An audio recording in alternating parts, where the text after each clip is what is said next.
ನಮಸ್ಕಾರ. ನನ್ನೆಲ್ಲ ಆತ್ಮೀಯ ಚಾಲಕ ಮತ್ತು ಮಾಲೀಕ ಬಂಧುಗಳಿಗೆ ಈ ವಿಡಿಯೋದಲ್ಲಿ ಒಂದು ಸಣ್ಣ ಮಾಹಿತಿಗಳನ್ನ ತಮಗೆಲ್ಲ ಒದಗಿಸಬೇಕು ಮತ್ತು ಸಾರಿಗೆ ಇಲಾಖೆಯಲ್ಲಿ ನಡೀತಾ ಇರತಕ್ಕಂತಹ ಸಾಕಷ್ಟು ನ್ಯೂನತೆಗಳ ಬಗ್ಗೆ ಈ ವಿಡಿಯೋದಲ್ಲಿ ವಿಶ್ಲೇಷಿಸ್ತಾ ಹೋಗ್ತೀನಿ. ತಾವೆಲ್ಲರೂ ಅಧಿಕಾರಿಗಳನ್ನ ಪ್ರಶ್ನೆ ಮಾಡೋವಂಥರಾಗಬೇಕು. ಯಾಕೆಂತ ಹೇಳಿದ್ರೆ ಪ್ರತಿನಿತ್ಯ ಈ ಜಂಜಾಟಗಳಲ್ಲಿ ಸಾವಿರಾರು ಜನ ಚಾಲಕರಿಗೆ ಮತ್ತು ಮಾಲೀಕರಿಗೆ ಅನಾನುಕೂಲ ಆಗ್ತಿದೆ. ಅದ್ರ ಬಗ್ಗೆ ಯಾರೂ ಧ್ವನಿ ಎತ್ತಿರೋ ಕಾರಣ ಇವತ್ತು ಸಾರಿಗೆ ಇಲಾಖೆ ಯಾವ ರೀತಿಯಾಗಿದೆಯಪ್ಪ ಅಂತ ಹೇಳಿದ್ರೆ ಕಣ್ಣೂ ಇಲ್ಲ, ಕಿವಿನೂ ಇಲ್ಲ, ಮೂಗೂ ಇಲ್ಲ, ಸಂಪೂರ್ಣವಾಗಿ ನಿದ್ರೆಗೆ ಜಾರಿಬಿಟ್ಟಿದೆ. ರಾಜ್ಯದ ಸಾರಿಗೆ ಇಲಾಖೆ ಸಂಪೂರ್ಣವಾಗಿ ನಿದ್ರೆಗೆ ಜಾರಿಬಿಟ್ಟಿದೆ. ಹಾಗಾಗಿ ನಾನು ಸಾರಿಗೆ ಆಯುಕ್ತರಲ್ಲಿ ನೇರವಾಗಿ ಈ ವಿಡಿಯೋ ಮುಖಾಂತರ ಕೇಳ್ಕೊಳ್ಳೋದಿಷ್ಟೇ. ನೋಡಿ, ಕಳೆದ 3-4 ತಿಂಗಳುಗಳಿಂದ ತಮ್ಮ ಇಲಾಖೆಯಲ್ಲಿ ಸಾಕಷ್ಟು ಸಮಸ್ಯೆಗಳು ನಮ್ಮ ಚಾಲಕರು ಮತ್ತು ಮಾಲೀಕರಿಗೆ ಏನು ಸಾರಿಗೆ ಉದ್ಯಮಿಗಳಿರುವಂತಹ ಆಟೋ ಚಾಲಕರಿರ್ಬೋದು, ಟ್ಯಾಕ್ಸಿ ಚಾಲಕರಿರ್ಬೋದು, ಗೂಡ್ಸ್ ವಾಹನ ಚಾಲಕರಿರ್ಬೋದು, ಬಸ್ಸುಗಳು, ಟಿ ಟೂರಿಸ್ಟ್ ವಾಹನಗಳು ಹೊಂದಿರುವಂಥವ್ರು ಅಥವಾ ಗೂಡ್ಸು ಲಾರಿ ಬಸ್ ಇಟ್ಕೊಂಡಿರೋಂಥವ್ರಿಗೆ ಸಾಕಷ್ಟು ಸಮಸ್ಯೆಗಳು ತಮ್ಮ ಇಲಾಖೆಯಿಂದ ಆಗ್ತಾಯಿದೆ. ತಮ್ಮ ಇಲಾಖೆಯಿಂದ ಯಾವುದೇ ರೀತಿಯಾದಂತಹ ಸರಿಯಾದ ಸಮಯಕ್ಕೆ ಕೆಲಸಗಳಾಗದೇ ಇರೋದು ಕೂಡ ಭಾಳ ದೊಡ್ಡ ವೈಫಲ್ಯ ಅಂತ ನಾನು ಭಾವಿಸ್ತೀನಿ. ತಮ್ಮಗಳಿಗೆ ನಾವು ಲೆಟರ್ ಹಿಡ್ಕೊಂಡು ಬಂದು ದೂರು ಕೊಟ್ಟರು ಕೂಡ ತಾವು ಯಾವುದೇ ರೀತಿಯ ಕ್ರಮ ತಗೊಳ್ಳೋದು ಇಲ್ಲ ಮತ್ತು ಅನುಕೂಲ ಮಾಡಿಕೊಡದೇ ಇರೋದು ಕೂಡ ದೊಡ್ಡ ಬೇಜವಾಬ್ದಾರಿತನ ಅಂತ ನಾನು ಭಾವಿಸ್ತೀನಿ. ದಯಮಾಡಿ ಅರ್ಥ ಮಾಡ್ಕೋಬೇಕು. ತಮ್ಮ ಅಧೀನ ಕಚೇರಿಗಳಲ್ಲಿರೋಂಥ ಕೆಲವು ಭ್ರಷ್ಟ ಅಧಿಕಾರಿಗಳು ಅವರ ಸ್ವಇಚ್ಛೆಯಂತೆ ಅವರಿಗೆ ಬೇಕಾದಂತಹ ಹೊಸ ಏನು ನಿಯಮಗಳನ್ನ ಮಾಡ್ಕೊಳ್ತಿದ್ದಾರೆ, ಅದನ್ನು ಕೂಡಲೇ ತಡೆಗಟ್ಟಬೇಕು ಕೂಡ. ನಾನಾಗಲೇ ಲಿಖಿತವಾಗಿ ಸಾಕಷ್ಟು ಬಾರಿ ತಮಗೆ ದೂರನ್ನು ಕೊಟ್ಟಿದ್ದೀನಿ. ಪ್ರತಿ ಬಾರಿ ಲಿಖಿತ ದೂರು ಕೊಟ್ಟರೆ ಅದಕ್ಕೆ ಹಿಂಬರವನ್ನು ನೀಡದಿರೋದು ಕೂಡ ದೊಡ್ಡ ಮಟ್ಟದ ತಮ್ಮ ಇಲಾಖೆಯ ವೈಫಲ್ಯ. ಈಗ ನಾನು ಕೆಲವೊಂದಿಷ್ಟು ವಿಚಾರಗಳನ್ನ ತಮ್ಮ ಗಮನಕ್ಕೆ ತರಬೇಕು. ಯಾಕೆಂದರೆ ತಮಗೆ ನಾನು ಲೆಟರ್ ಹಿಡ್ಕೊಂಡು ಬರೋಕ್ಕೆ ಇಷ್ಟಪಡೋದಿಲ್ಲ. ಯಾಕೆಂದರೆ ಆ ಲೆಟ್ರ್ ಒಂದು ಕೊಟ್ಟರೆ ಅದಕ್ಕೆ ಪ್ರತ್ಯುತ್ತರ ನೀಡಬೇಕು ಅನ್ನೋದು ತಮಗೆ ಒಂದು ಜವಾಬ್ದಾರಿ ಇರಬೇಕಾಗ್ತದೆ. ತಮ್ಮ ಬೇಜವಾಬ್ದಾರಿಯಿಂದ ಇವತ್ತು ಈ ವಿಡಿಯೋಗಳನ್ನ ಮಾಡಿ ಸಾಮಾಜಿಕವಾಗಿ ಜನಗಳಿಗೆ ತಲುಪುವಂಥ ಕೆಲಸ ನಾವು ಮಾಡ್ತಿರೋದು. ತಾವು ಜವಾಬ್ದಾರಿ ಮೆರೆದರೆ ನಾವು ಜವಾಬ್ದಾರಿಯಿಂದ ಇರಬೇಕಾಗ್ತದೆ, ತಾವು ಬೇಜವಾಬ್ದಾರಿ ಮೆರೆದರೆ ನಾವು ಬೇಜವಾಬ್ದಾರಿ ಮೆರಿಬೇಕಾಗ್ತದೆ. ಇಲಾಖೆಯ ಗೌರವವನ್ನು ನಾವೇ ಮರ್ಯಾದೆ ಕಳೆಯುವಂಥ ಪರಿಸ್ಥಿತಿಗೆ ತಾವು ತಂದು ನಿಲ್ಲಿಸಿದ್ದೀರಾ. ನೋಡಿ, HPTCCಗೆ ಹೋದರೆ ಕಳೆದ 3 ತಿಂಗಳಿಂದ ನಾನೊಂದು ದೂರನ್ನು ಕೊಟ್ಟಿದ್ದೆ. ಸಾಕಷ್ಟು ಸಮಸ್ಯೆ ಆಗ್ತಿದೆ ಸ್ವಾಮಿ, ಚಾಲಕರು ಮತ್ತು ಮಾಲೀಕರಿಗೆ ತೊಂದರೆ ಆಗ್ತಿದೆ ಅಂತ ಹೇಳಿದೆ. ಇಲ್ಲಿವರೆಗೂ ತಾವು ಯಾವುದೇ ರೀತಿಯಂಥ ಕ್ರಮ ತಗೊಳ್ಳಿಲ್ಲ. ಒಂದು. ಎರಡನೇದು, GPS ಪ್ಯಾನಿಕ್ ಬಟನ್ಗೆ ನಾನು ಕಳೆದ ಬಾರಿನೇ ದೂರು ಕೊಟ್ಟಿದ್ದೆ, ಅದು ಕೂಡ ಇಲ್ಲಿಯವರೆಗೂ ಸರಿ ಹೋಗಲಿಲ್ಲ.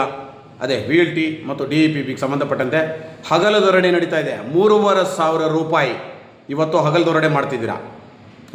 ತಾವೇ ನ್ಯಾಯಾಲಯಕ್ಕೆ ಸಲ್ಲಿಸಿರುವಂಥ ಅಫಿಡವಿಟ್ನಲ್ಲಿ ಏನು ದರ ನಿಗದಿಪಡಿಸಿದ್ದೀರಾ, ಇವತ್ತು ತಾವು ಗುತ್ತಿಗೆಗೆ ನೀಡಿರುವಂಥ ಸಂಸ್ಥೆಗಳು ಏನು ದರ ವಸೂಲಿ ಮಾಡ್ತಿದ್ದ ತಾವು ಕೂಡ ಇದ್ರ ಬಗ್ಗೆ ಪರಿಶೀಲನಾ ವರದಿನ ಪಡ್ಕೋಬೇಕು. ಇಲ್ಲಾಂದರೆ ಮುಂದಿನ ದಿನಗಳಲ್ಲಿ ನ್ಯಾಯಾಲಯದಲ್ಲಿ ತಾವು ಉತ್ತರ ನೀಡಬೇಕಾಗ್ತದೆ ಅಂತೇಳಿ ಈ ವಿಡಿಯೋ ಮುಖಾಂತರ ತಮ್ಮಲ್ಲಿ ಮತ್ತೊಮ್ಮೆ ತಿಳಿಸ್ತಾ ಇದ್ದೀನಿ. ಹಾಗೆ ಕಳೆದ 1-1.5 ತಿಂಗಳಿನಿಂದ RC ಕಾರ್ಡ್ನ ಸಮಸ್ಯೆ ಭಾಳಷ್ಟು ಒದಗಿ ಬಂದಿದೆ. ಸಾಕಷ್ಟು ಜನ ಚಾಲಕರು ಮತ್ತು ಮಾಲೀಕರು ವಾಹನಗಳನ್ನ ಮಾರಿರ್ತಾರೆ, ಬೇರೊಬ್ಬರು ಕೊಂಡುಕೊಂಡಿರ್ತಾರೆ, ಅವ್ರು ಯಾವುದೋ ಒಂದು ಸಾಲದ ಮೊರೆ ಹೋಗಿರ್ತಾರೆ. ಆ ಸಾಲದ ಸೌಲಭ್ಯ ಬೇಕು ಅಂದರೆ RC ಕಾರ್ಡ್ಗಳನ್ನ ನೀಡಬೇಕಾಗ್ತದೆ. ಅಥವಾ ವರ್ಗಾವಣೆ ಮಾಡಿರೋಂಥವ್ರು ಮೊದಲನೇ ಮಾಲೀಕರಿಗೆ ಸಾಕಷ್ಟು ಹಣ ಬಾಕಿ ಇರ್ತದೆ, ಅದು ಕೂಡ ಆಗದೆ ಇರೋದು ದೊಡ್ಡ ಅತಂತ್ರದ ಪರಿಸ್ಥಿತಿಯಲ್ಲಿ ಚಾಲಕರು ಮತ್ತು ಮಾಲೀಕರಿದ್ದಾರೆ. 4ನೇದಾಗಿ ಕೆಲವೊಂದು ಕಚೇರಿಗಳಲ್ಲಿ ಅಧಿಕಾರಿಗಳ ಇಲ್ಲದೇ ಇರೋದು ಕೂಡ ಒಂದು ದೊಡ್ಡ ಮಟ್ಟದ ಭ್ರಷ್ಟಾಚಾರಕ್ಕೆ ಎಡೆ ಮಾಡಿಕೊಡ್ತದೆ. ಯಾಕೆಂದರೆ ಒಬ್ಬೊಬ್ಬ ಅಧಿಕಾರಿಗೆ 2-3 ಕಚೇರಿಗಳನ್ನ ತಾವು ನಿಗದಿಪಡಿಸಿದ್ದೀರಾ. 30 ಕಿಲೋಮೀಟ್ರ್, 15 ಕಿಲೋಮೀಟ್ರ್, 50 ಕಿಲೋಮೀಟ್ರ್, 60 ಕಿಲೋಮೀಟ್ರಿಗೆ ಹೋಗಿ ಬಂದು ಎಲ್ಲರಿಗೆ ಕೆಲಸ ಮಾಡೋಕ್ಕೆ ಸಾಧ್ಯ? ಬೆಳಗ್ಗೆ ಒಂದು ಕಚೇರಿಯಲ್ಲಿ ಇರ್ತಾರೆ, ಮಧ್ಯಾಹ್ನ ಒಂದು ಕಚೇರಿಯಲ್ಲಿ ಇರ್ತಾರೆ, ಅಲ್ಲಿ ಅರ್ಧ ಮಾಡಿರ್ತಾರೆ, ಇಲ್ಲಿ ಅರ್ಧ ಮಾಡಿರ್ತಾರೆ. ಕೆಲಸಗಳೇ ಆಗ್ತಾಯಿಲ್ಲ. ಸಾರ್ವಜನಿಕರಿಗೆ ಮುಖ್ಯವಾಗಿ ಬಹುಮುಖ್ಯವಾಗಿ ಸಾರಿಗೆ ಉದ್ಯಮಿಗಳಿಗಂತೂ ಭಾಳಷ್ಟು ಹೊಡೆತ ನಿಮ್ಮ ಇಲಾಖೆಯಿಂದ ಆಗ್ತಾಯಿದೆ.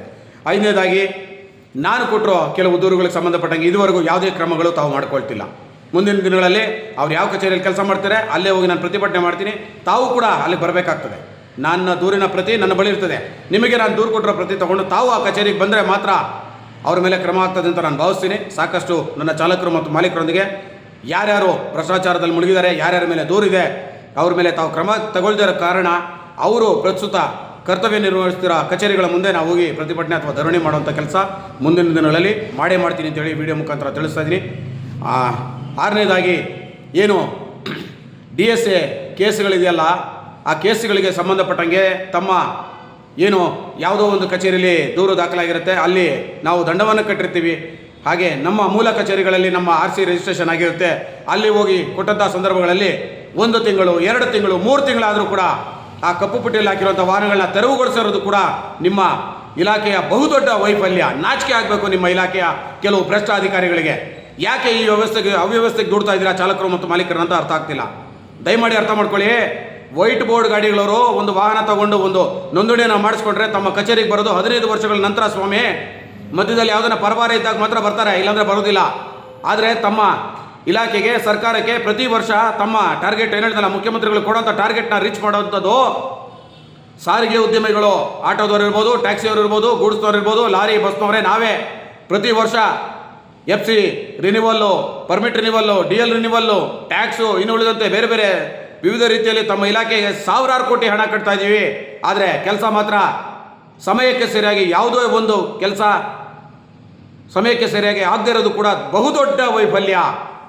ಕೂಡಲೇ ಇದನ್ನು ಸರಿಪಡಿಸದೆ ಹೋದಲ್ಲಿ ಮುಂದಿನ ದಿನಗಳಲ್ಲಿ ನಾನು ಹೇಳಿದ್ನಲ್ಲ, ಪ್ರತಿಯೊಂದು ಕಚೇರಿಗಳ ಮುಂದೆ ನಾವು ದೊಡ್ಡ ಮಟ್ಟದ ಪ್ರತಿಭಟನೆಯನ್ನು ಮಾಡಬೇಕಾಗ್ತದೆ. ತಮಗೆ ಮನವಿ ಕೊಟ್ಟು ಸಾಕಾಗೋಗಿದೆ. ನಾನು ಹೇಳ್ತಾ ಇದ್ದೀನಿ, ವಿಡಿಯೋಗಳು ಮಾಡೋ ಮುಖಾಂತರ ಪ್ರತಿಯೊಂದು ಕಚೇರಿಯಲ್ಲೂ ನಾನು ಹೋಗ್ತಾ ಇದ್ದೀನಿ, ಪ್ರತಿದಿನಿತ್ಯ ನಾನು ನೋಡ್ತಾನೆ ಇದ್ದೀನಿ. ನಿಮ್ಮ ಅಧಿಕಾರಿಗಳು ಕಚೇರಿಯಲ್ಲಿ ಇರೋದಿಲ್ಲ, ಸರಿ ಮಾಡಿ. ಅವ್ರನ್ನ ಬಿಗಿ ಮಾಡಬೇಕಾದಂಥ ಕರ್ತವ್ಯ ಸಾರಿಗೆ ಆಯುಕ್ತರೆ ನಿಮ್ಮ ಕೈಯಲ್ಲಿದೆ. ನೀವು ಕೂಡ ನಾನು ಹೇಳ್ಬಾರ್ದು, ಪದೇ ಹೇಳ್ತಾ ಇದ್ರೆ ನನಗೂ ಬೇಜಾರಾಗ್ತದೆ.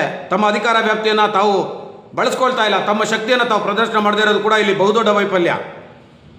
ತಮ್ಮ ತಳಮಟ್ಟದ ಅಧಿಕಾರಿಗಳಿರ್ಬೋದು, ಸಿಬ್ಬಂದಿ ವರ್ಗದವರಿರ್ಬೋದು, ಸರಿಯಾದ ರೀತಿಯಲ್ಲಿ ಕಚೇರಿಯಲ್ಲಿ ಕರ್ತವ್ಯ ನಿರ್ವಹಣೆ ಮಾಡದಿರೋದೇ ದೊಡ್ಡ ಅತಂತ್ರಕ್ಕೆ ಕಾರಣ. ಇವತ್ತು ಈ ಸ್ಥಿತಿಗೆ ತಂದಿರೋದು ನಿಮ್ಮ ಇಲಾಖೆಯ ಕೆಲವು ಭ್ರಷ್ಟ ಅಧಿಕಾರಿಗಳು, ಭ್ರಷ್ಟ ಸಿಬ್ಬಂದಿಗಳು.